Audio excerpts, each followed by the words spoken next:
Well, Gary, an end-to-end 2-2 draw here at Stenhousemuir.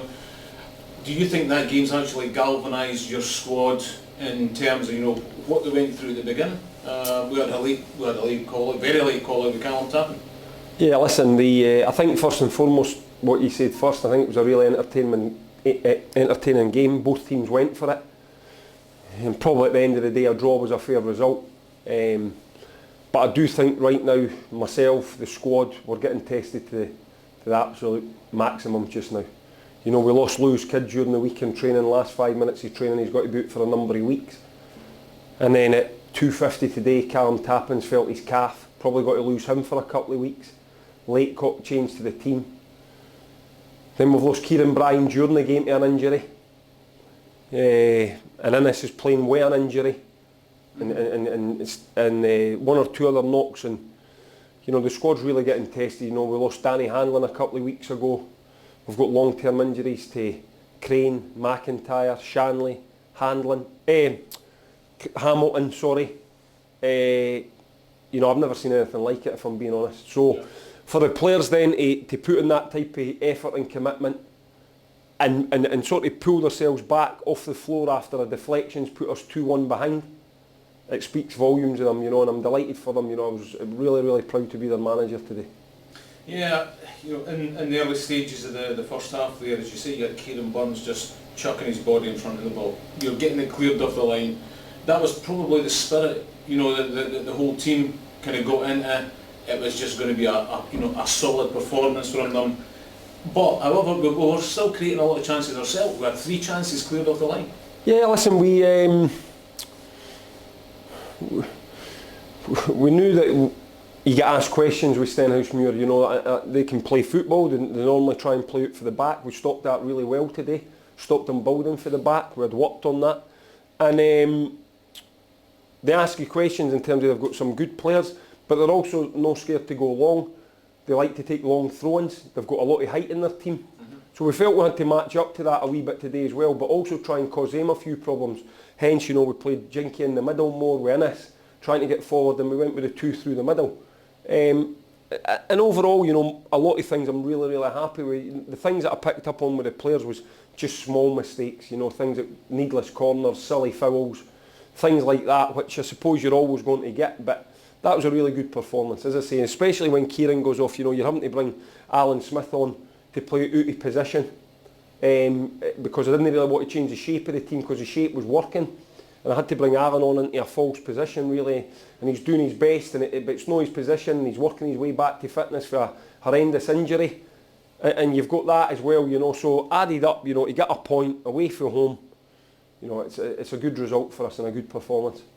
Some cute play actually for Robertson that drew the corner just at the tail end of the first half. I think he backheeled it, didn't he? Yeah, and then ball got fired in. For me, I thought it was Hilton, but to be fair, it's Bronski, I believe, is claiming the goal. I know what actually happened was Innes Murray had took a couple of the corners, and I don't think he was happy with his delivery, so he in it himself says to Jinky, "You go and take it, and I'll take your place at the edge of the box." And Jinky fired in a great cross, and Stephen got on the end of it, which was great.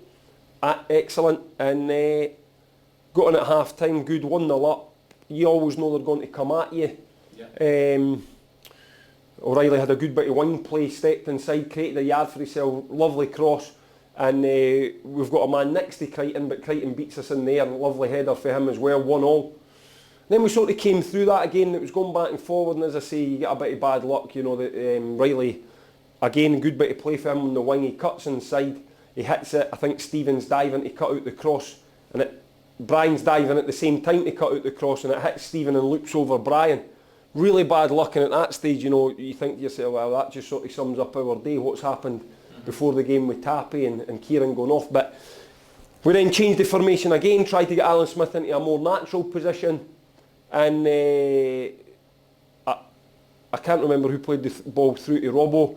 But it's one of them, we'll watch it because he's got that much time, he's running in, he's got to be running in on goals for 30 yards, and you just think to yourself, just compose yourself, don't try and be too clever, don't smash it, and the wee man slotted it away really, really nicely. And at 2-2, then we bring on James, young James Farrell, because we're worried about the set plays and stuff, we need another wee bit of height there, and Uzi's ran himself into the ground and Robbo's knackered as well. So listen, they gave the club everything today.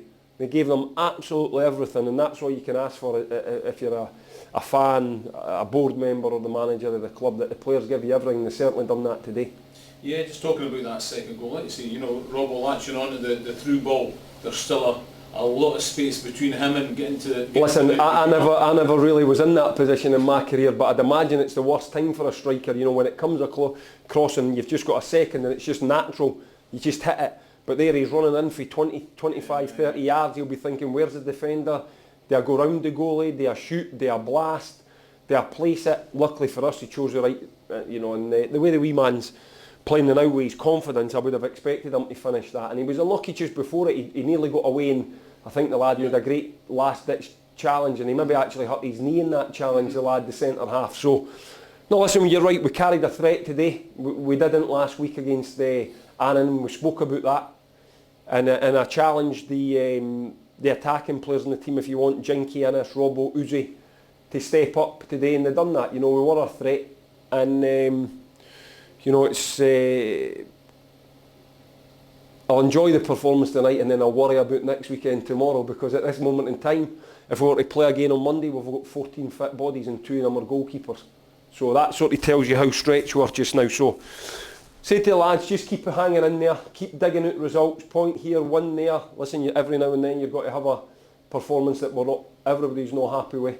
But we need to just stay together, try and get the squad healthier in January. Maybe need to bring in a few players as well in January. And we need to just make sure that we're in the round of playoffs, and by the end of January, when most of their injuries are back, that we're in a far healthier position number-wise, than we are just now. As crazy as this league is, Gary, at one point we were 7th in the league. We equalised, and suddenly now we're currently joint playoff place. Yeah, listen, Callum, the lads, I've never got... See, if you want to go into statistics, the injuries that we've had. These lads, we've been missing, I've spoke about this, the left-hand side, Lee. We've only been beat 3 times in 13 or 14 games, and with the amount of injuries that we've had, and the things that have went against us, with the injuries and stuff, the lads deserve a bit of praise. Yes, of course we didn't expect to be 5th at this stage of the season, but with everything that's gone on, the lads actually deserve credit for still being in touch with the playoffs, because I'm going to tell you now, I don't know there's many squads in this league could cope with the amount of injuries that we've had. And I mean into key players for long periods of the season.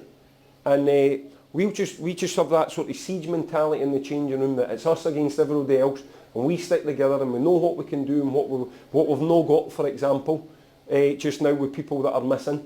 We know that, and we just try and work away and get results, and now we're digging out results, and that's all I can ask of them. Yeah. Well, listen, Gary, take care of the guys over the next couple of training sessions. We need them for Friday. All right, I'm going to register myself. Cheers, Carl. Cheers.